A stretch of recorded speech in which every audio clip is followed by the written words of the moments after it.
strategies that you decide is most useful for you.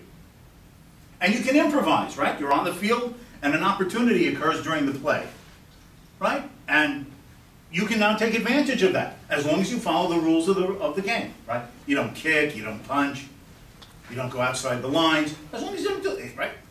Rules of the road. And we consider the outcome fair, do we not? We consider the outcome fair. Even if the same team keeps winning and the poor other team doesn't win, we say, well, it's too bad that that team constantly loses, but it's fair.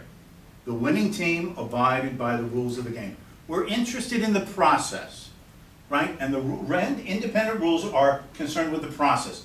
That there's a set of explicit rules and everybody followed them, and whatever the outcome is, that's what it is. This guy wanted to go to work, this guy was going for a drive just to enjoy himself, that person was going to the store, the other person was going for a dentist appointment. It doesn't matter. These rules facilitate everybody going where they want. The outcome is, the rules are independent of the reason of the outcome.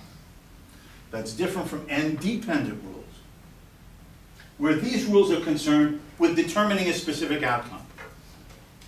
Okay, let us suppose that you're watching the game, and the umpire says, you know, this team is getting too many points. Okay, that's unfair. So now I'm going to start telling people where they have to position themselves on the field and how they can move about, so I can assure that the team that's not been getting points gets more points. Well, now the rules are set up and constantly open to modification to assure a particular outcome. And in that sense, the rules are more arbitrary, in the sense they don't have the same fixity. How often do we change the rules of the road? Right? Here you drive on the left side, in America you drive on the right. How often do you change that rule? When it's red, you stop. When it's green, you go. How often do we change that rule? But if you're concerned with assuring outcomes, there's an end or a result that you want, then you have to be modifying the rules and arbitrarily applying them to different people. That's what's important in these rules. The market are end-independent rules. You don't lie, you don't cheat, you don't kill, you deal with everybody on a voluntary basis, and whatever the outcome is, that's the outcome. If you make the better product, you make the millions. If you don't make quite as good a product, you maybe make the thousands, but you have to find another line of work.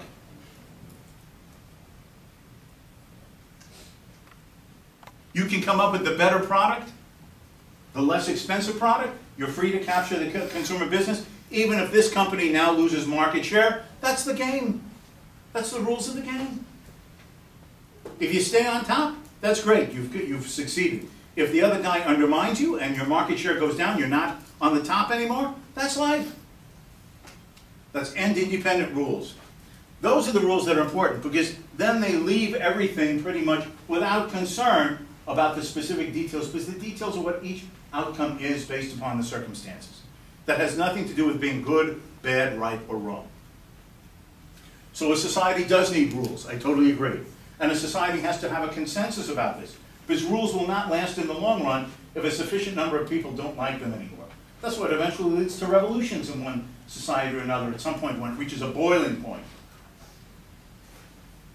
But end-independent rules minimize the conflict. It doesn't matter what church you want to go to. You can go to any church you want, and if you want the resources, you just have to pay someone to build you the place of worship and to have the furniture inside. But you can do anything you want. You can have a faith or not. You can buy shoes of this type or another type of shoe. It doesn't matter. So there are important rules, but these are the rules of the marketplace. They're independent of the outcome. The outcome is what each individual chooses.